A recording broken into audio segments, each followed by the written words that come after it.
That's it. She's like this. I want to shoot like this. That's how he does it. He's like this. No, I think I do like this. I think I do it like this. My hand has a seizure when I'm shaking it. I think I do it like this.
And if we can go to the next slide there.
never give up on me.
Smile, everybody.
that hurts a bit. That hurts a little. You're so sweet. That's because you cracked it like by the fingers. When you crack by the fingers, that's what it means.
We have batteries? Yeah, there we go.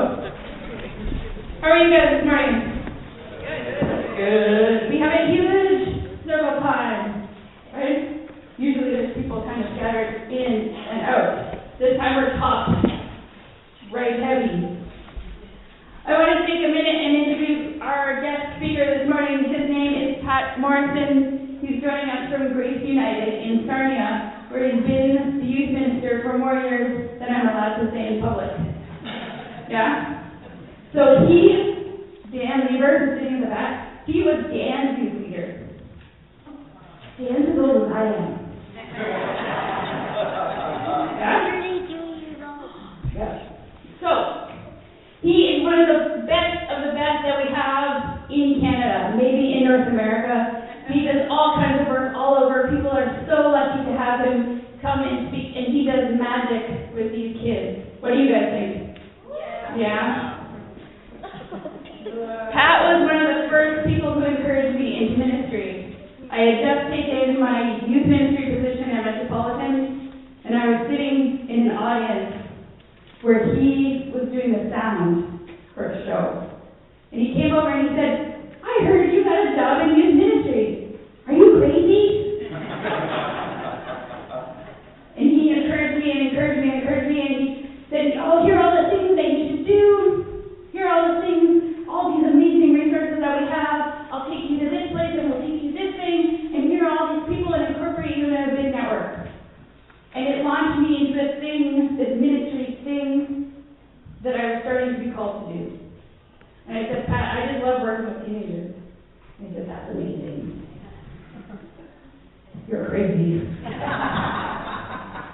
But he was an initial launch on the way. And now not only am I a youth minister, but I get to minister with these lovely people in Dorchester on my way to ordination. So part of the blame is this guy. And he's done it to Dan, and he's done it to kids all over the place. And he's encouraged and inspired kids just like you over and over and over and over, just like your leaders sitting here through the weekend inspire you guys at home. So why don't we get him to come down? He's going to take over children's time. And we'll just give him a blessing. Because we also want to introduce him to Dorchester. So Pat, meet Dorchester. Hi, Dorchester. Dorchester is a welcoming and gracious community. They are full of the Spirit, and they are full of passion for their people and their young people. So why don't we put out our hands and we'll say a blessing for Pat really quick. Okay? Gracious and loving God. You want to say it with me? Gracious and loving God. Bless Pat. Bless Pat.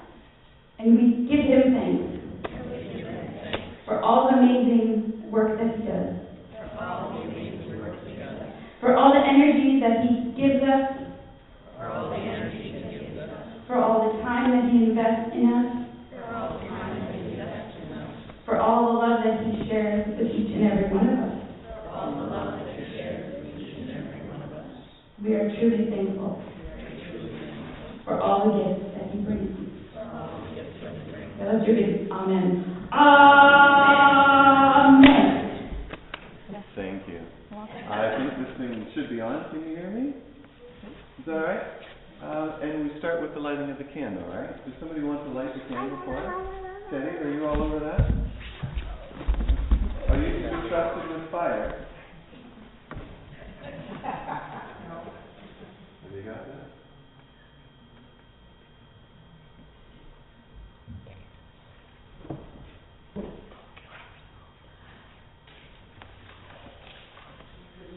Jesus Christ is the light of the world. Jesus, our friend, who loves us always. It is very good to be here this morning. I feel as old as I look. Sleeping on a church floor isn't anything I get excited about anymore, but the dividends are heavenly. It's been great spending a weekend with you. I want to tell you something that happened to me when I was in grade 7. We started going to a different church, a United Church, and at the same time, I was learning how to play guitar. And so when the folks at the church found that out, they invited me to play guitar and sing on a Sunday morning. And so I played and I sang, and afterwards, when the worship service was over, there was a gentleman from the back of the congregation who came up, and I could see him, he just had that look in his eye, like, I'm coming to talk to you. And he came up to me, and he stuck out his hand, and he said, my name is Jack. And I shook his hand, I said, my name is Pat. He said, I want to thank you for your gift of music this morning. That was fantastic. And inside, silently, I was thinking, what is wrong with you, dude? You're like 80 years old. Why are you talking to me? And secondly, you must be deaf because that song was horrible. But I appreciate the sentiment. And then Jack kind of leaned in, and I will never forget his words. This 80-year-old man leans in and he says to me, "Do you like bacon?"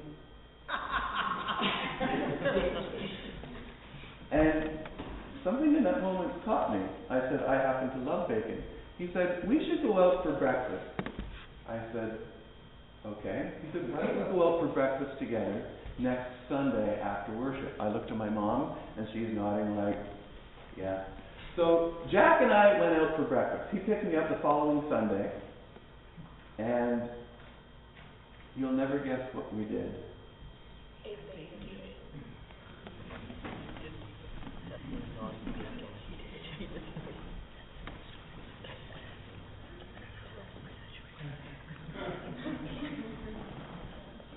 Jack and I ate bacon together. Oh, really? Yeah. So while Jack and I are eating bacon,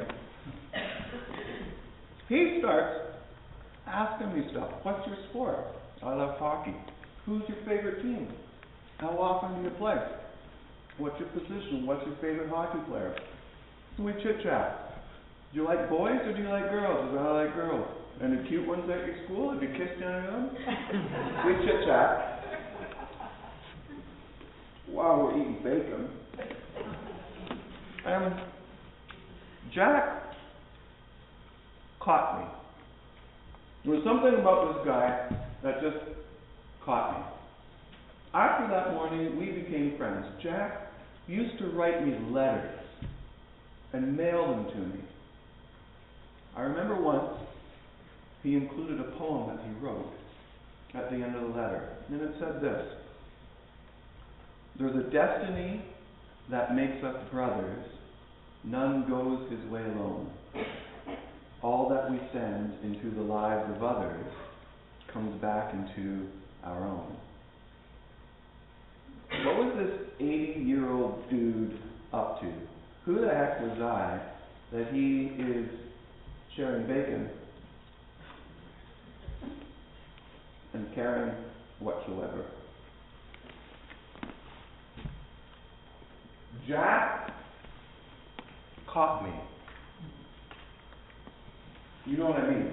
Jack caught me. I hope you hear something of a calling in that, Dorchester. Jack caught me for a lifetime. Jack caught me. If I could go back and do one thing differently, I would change what I thought about Jack, those first thoughts. I wouldn't be so 13 years old in that moment. If I could go back and do it again, I would mine Jack for his story. The way that he climbed inside of me and pulled me out and held me up and showed myself to me that I might know myself and fall in love with myself. If I could go back and do it again, I would reciprocate. I would ask Jack about him. I hope that you hear something of a calling in that story. You guys belong to churches that have Jacks. Don't be shy to invest and to ask Jack about Jack. Do we finish with the Lord's Prayer? Let's do that thing that our ancestors have been doing for thousands of years. Let's pray together. Our Father, who art in heaven, hallowed be thy name. Thy kingdom come, thy will be done, on earth as it is in heaven. Give us this day our daily bread, and forgive us our trespasses, and we forgive those who trespass against us. Lead us not into temptation, but deliver us from evil. For thine is the kingdom, the power, and the glory, forever and ever. Amen. Do we all stay in here, or do we skedaddle out? Today we stay in here? All right. It's just you, I'm sorry.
ask you to join me in the prayer of confession and assurance of pardon. God of living water, you call us to come and drink. So why do you sit here, complaining that there is not enough water? You call us to strike the rock of our world, and yet your living water flows. But we do not have enough that the spring is there. We want you to find the water on our own, using our wisdom. You call us to share the water of life with the world around us. But we believe that the water is limited. Not abundant, and so we are tempted to save it for ourselves. For all the times we turn away from your water, For all the times we sully the water by misusing it. for all the times we let others go thirsty instead of offering a drink. Forgive us, we pray. The water of life flows with abundance to fill us with hope, to cleanse us and float us to a new life. Washed in the water, we are forgiven and set free to abundant life. Thanks and praise be to God. Amen. I'd like to invite Glenn Baskerville down to do some announcements for us this morning.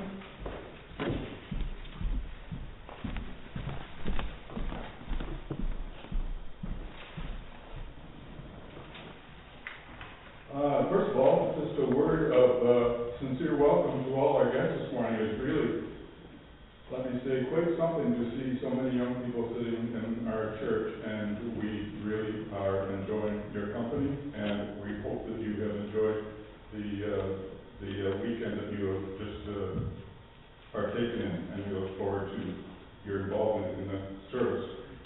Now, what I do with the announcements. The main reason for the announcements that I'm doing the announcements is that we have our annual meeting next week following the service. So in that regard, part of the agenda of next week's meeting is the approval of the updates to the governance and operational manuals. And in that regard, there are a few copies at the back of the church on the east side of the door on the table there, that you, if you would like to pick one up and look it over, and then maybe bring it back next Sunday, or it won't take you long to read it. It's only about 4 pieces of paper. So that is a heads up for one of the things that's happening at our meeting next week. Also, the annual reports are ready this morning to be distributed. So after the service, there will be 3 people standing in front of the church here with different reports. There is a section, and I lost that, but anyway, there's a certain part of the alphabet that one person will have, and another, you know how it goes. A, N, and all that kind of stuff. Anyway, it'll be all explained up front, and if you come up and you want to take one for somebody who's not here, and you can deliver that, that'd be great. But if you do that, we would ask you to talk to Kathy so that she can record that, so we have knowledge of where all the reports are. I think that's got the meeting for next week looked after. The announcements are there on page 5. We hope you can join us for coffee and refreshments afterwards. And always coffee on Wednesday morning that everybody's invited to partake of. Next Sunday is Membership Sunday, so if you are interested in the transfer or from another church, you can either speak to me or Janet Patterson after the service. Trivia night is being put off into March. It's going to be rescheduled sometime, we're not sure just when. World Day of Prayer information is there for March the 1st. And also, Colleen has asked me to announce that, if you remember from last year, we had a project called Socks in the Box, where you can bring in socks, of course. There's a box at the back of the sanctuary there that you could put them in, and they will be distributed to people who are in need. I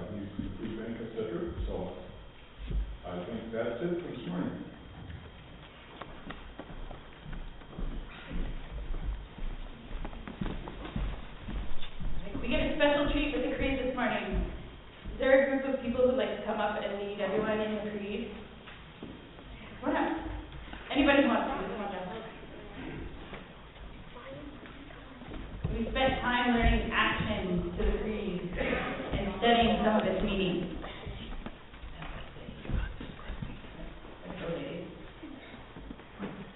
Ready, guys? All right. Take it away. We are not alone. We live in God's world. We live in God, who has created and is created, who has come to Jesus, the Word made flesh, to reconcile and make new, who works in us and guides others by His Spirit. We are called to God. We are called to be the church, to celebrate God's presence, to live with respect and creation, to love and serve others, to seek justice and resist evil, to proclaim Jesus, crucified and risen, our judge and our hope, in life, in death, in life beyond death. God is with us. We are not alone. Thanks be to God. Amen.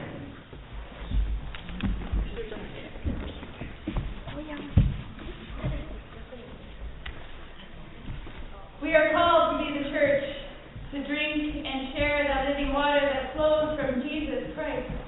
Having tasted this in a moment of privilege, we share the abundance.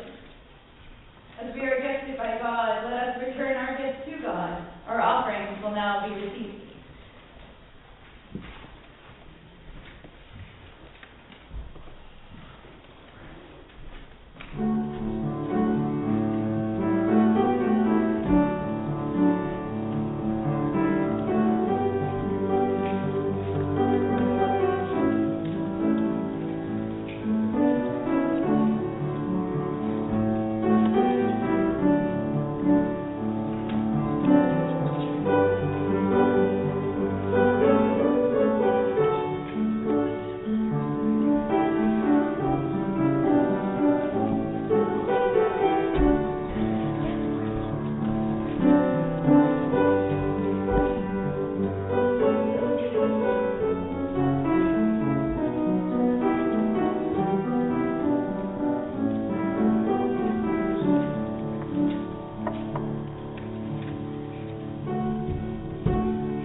I'd like to invite Sky Power up to read our scripture verse this morning.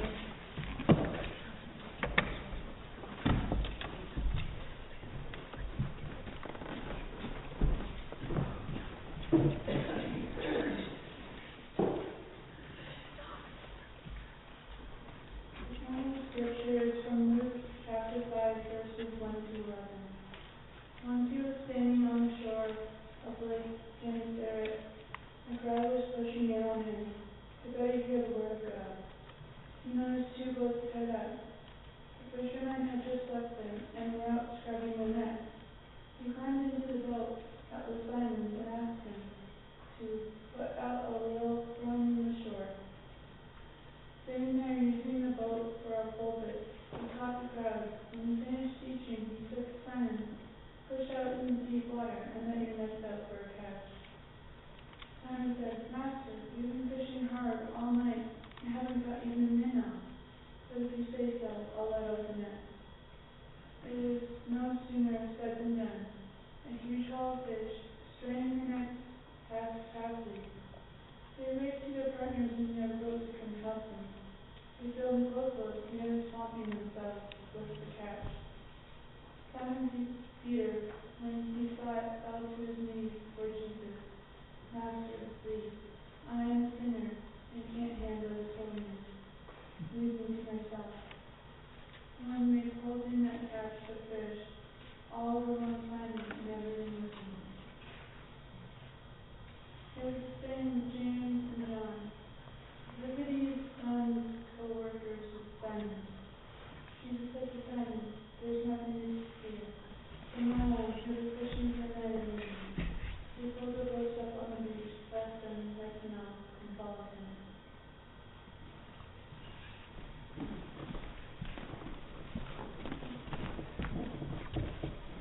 Thank you, Sky.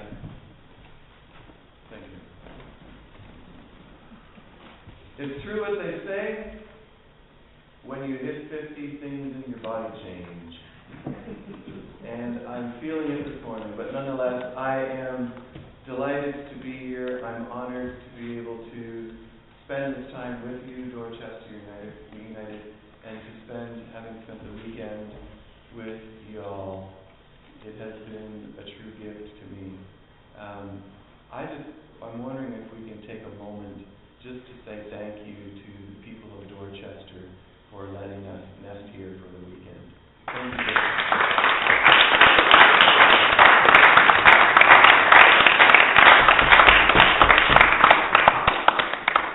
Let's pray.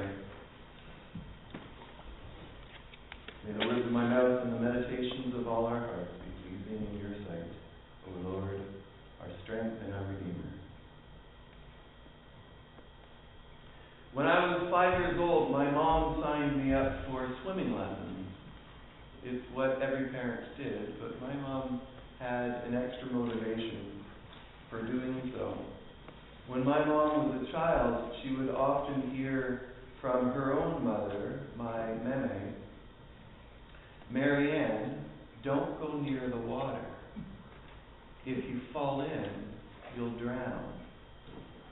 And often when I would go fishing with my Pepe, as we would be walking out the door, my meme would say to me, "Patrick, don't go near the water. If you fall in, you'll drown." And I remember being silently confused, thinking to myself, "But meme, fishing requires a certain proximity to the water." I remember the final class of my first swimming lesson. The instructor tried one last time to convince me to jump into the deep end without a flotation device. But I just couldn't get myself to do it. So at the end of the session, she took me aside and she said, "Patrick, you've made great progress through our swimming lessons, but you haven't shown me enough to allow me to advance you to the next level. It seems that you're still afraid to jump into the deep end." There's a British dude whose name is Adam Phillips, and he's a child psychoanalyst. And he tells one of his patients a 10-year-old boy who learned to swim. And this is what the 10-year-old boy says. I learned to swim after being terrified of water. I learned that I was safer out of my depth, out in the deep. Because even though I couldn't stand, there was more water there to hold me up. Part of swimming, of course, is learning of buoyancy. Learning that water will help float you. And so, standing safely within your depth and in control precludes you from discovering the truth about water. The defense of staying within our depth, the defense of vigilant self-holding and self-protection precludes us from learning to trust the water, and ultimately of ever learning how to swim, just like my meme. What I was missing at age 5 was the thing that 10-year-old boy had found, the thing that Phillips prescribes for healthy teen development, that thing that every parent fears, your parents and mine. That thing is called negligence. A generous kind of negligence. Yes, Phillips and I are encouraging our young people toward negligence. Hear me out. Part of the work of adolescence is to discover that only the object beyond our control can be found to be reliable. In order to grow and mature, to live and to love, the adolescent is called to discover that which is beyond his or her control. The water that was once frightening must somehow become, in adolescence, a new environment in which to live and to move. Can I trust myself to the deep waters as others seem to be able to do? Can I entrust myself to my new body, to feeling at home in this new skin as others seem to be able to do? The adolescent's awkward, suddenly sexually mature body must somehow come to be a comfortable body within which to swim. And this inherently involves taking risks with that body. Surrendering the need for omnipotent control over one's body. Determining whether one can become at home in this new body that suddenly now can do things that it once couldn't. This body possessed of confounding thoughts, new mysteries and desires, no longer within one's complete control. The adolescent needs to learn to risk entrusting herself to this new environment of her new body and her thoughts in order to determine whether that body and those thoughts are safe. To our confirmands and young people of the weekend, you can't learn to swim, as this 10-year-old boy determined, by standing up to your knees or even up to your neck in water, by remaining safely within your depth, omnipotently in control. You gotta risk giving yourself over to your terrors. Risk surrendering yourself to the water to find out whether it's reliable and trustworthy and something worth counting on. I knew I was safer out of my depth because even though I couldn't stand, there was more water there to hold me up.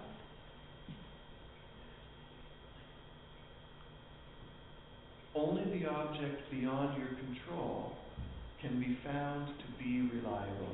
It's only the object beyond your control that's worthy of your trust and your desire. If you are ever to swim, if you are ever to get beyond your depths, beyond mere safety of shore, if you're ever to get beyond the shallows, out of your depth, beyond omnipotent anxiousness, you must give yourself over with a generous kind of negligence. You may have experienced something of that this weekend. This is the painful paradox of life today and the rest of your life. And it's the terror of the coming of age. This place, the church, is the first place where I took that plunge. The church is the place where I first discarded the flotation devices and discovered buoyancy for myself. The church is the place where I discovered, as a teen, that it's a safe holding environment, a safe place to let go of control. This is where I discovered I can help out at a community living dance or at a soup kitchen and not be drowned by the climate. This is the place where I discovered I can stand up in front of a group of people and speak, or even sing, or lead a group of children and not drown. This is the place that floated me when I learned to use my voice to speak for justice, and I didn't drown. This is the place where I learned how to care for other people's lives and discovered that it didn't consume me, but in fact, that it grew me. This is the place where I found me. Time and again, I took the plunge and I found me. And what's more, it was fun. And I found a group of people who were reliable, who were trustworthy. I found friends. I found those upon whom I could trust. Those who offered buoyancy to my life. This is the place where I was found by that thing, that object beyond my control, that thing that has won my trust and desire for a lifetime. And we have a name for that thing. We call it God. In today's story, we heard Jesus urging, push out into the deep. And the disciples, of course, pressed back, but we're tired. We tried all night with no success. And Jesus insists, push out into the deep with a generous kind of negligence. You will never discover the full truth about you while remaining safely within your depths. And you will never discover the full truth of this God while remaining well within your control.